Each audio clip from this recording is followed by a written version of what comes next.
MedWatch 7, sponsored by Comanche County Memorial Hospital. 1, 2, 3, 4. Good. Okay, let's do it again. 1, 2, 3. Yeah. Yeah. So as you can see, we're in the gym with Grady Brewer. In today's MedWatch, we're talking about athletic injuries.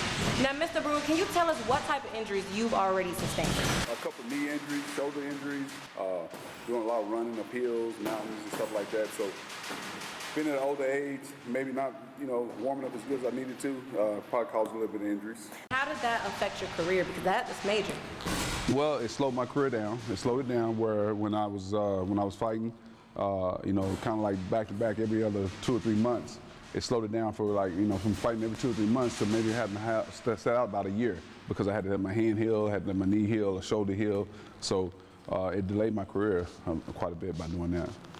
Throughout Brewer's over decade-long career, he has competed in over 50 fights while earning 16 KOs under his belt.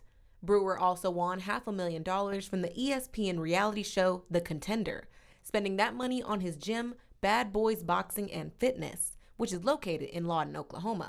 Like many athletes, Grady found himself in a strain when he became hurt by his injuries.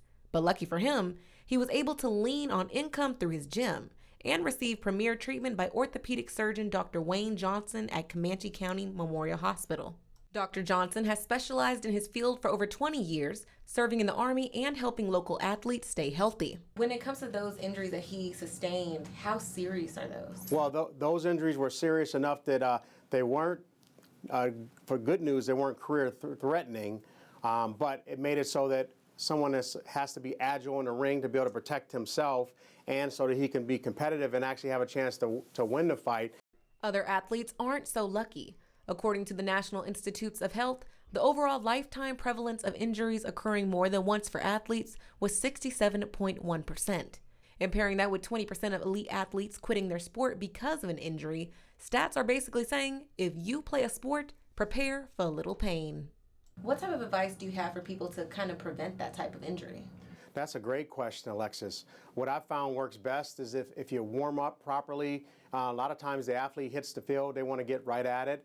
But if they warm up for 10 or 15 minutes with jumping jacks or running in place or something to get the blood going and stretching, that helps. But also, after the event, they should warm down, cool down, and stretch afterwards.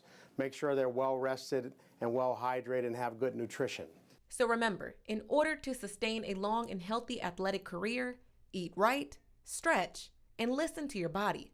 Don't overwork it. For MedWatch 7, I'm Alexis Young.